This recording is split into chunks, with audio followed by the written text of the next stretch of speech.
tell you, that was just starting off. That was a hell of a win for our team. It's not your typical Friday night baseball in the ACC. Usually they're better pitchers duels, really odd game in the huge innings, right? Obviously, 3 of the innings that we scored in, there were 8 runs, 7 runs. Certainly the pop-up of 2 outs on the infield was a big play, but just really proud. One of our position players, I don't know where to start, whether it's, Griffo Farrell's 2-out RBI late and having 3 knocks, and Bobby Whalen and Jacob Ferentz, and right on down through the whole lineup. Certainly Anthony Stefan's walk there was a big walk to create a big inning. But lastly, I'm just really proud of Jack O'Connor. Here the guy, started our rotation whole year last year. The game was not treating him well in the first 3 starts, and so we decided to mix it up for him and put him in our bullpen, and he looks like a completely different animal. I mean, he's pitching with authority like I've never seen him pitch before, and it's just awesome to see, because I think it's a great lesson in life that when things aren't going your way, you can either pout and feel sorry for yourself, or you can find solutions. And that's his story over the last 2 weeks is a great example of a young person that it's not going the way he drew it up, but he found solutions and decided he was going to step up and do whatever he can to help the team win.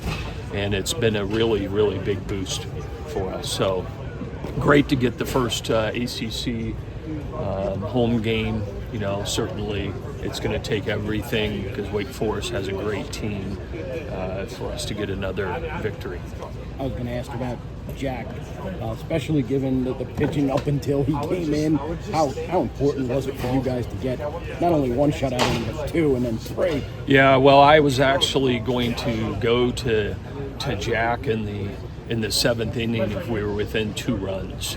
I just felt as the game was going, and being the home team and you get to bat last, was going to go for it even if we were down 2 runs. And fortunately we had that big inning and took the lead, and we were the mishap on the pop-up by them, and then we really capitalized on it and opened it up a little bit. So it was huge. Certainly we didn't pitch up to our capabilities at all at that point. That was uncharacteristic of Cullen McKay. That was kind of the Cullen McKay we saw last year as a freshman, and he'll learn from that. It's a learning opportunity, and he'll be better next time, I'm sure of that.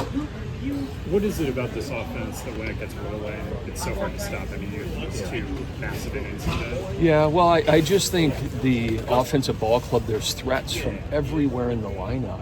I mean, you think about it, Ethan Anderson's hitting 8. And that's because he just hasn't been as consistent. He will be, and he'll pick up somebody else when they're not doing so well. And so it's the depth of the lineup, it's the options that we have, and candidly, it's the 2-strike hitting. You see a lot of our knocks, and we hit balls hard with 2 strikes. You saw O'Farrell's sneak through the 4-hole there with 2 strikes to score 2 runs early in the ball game in our big inning there.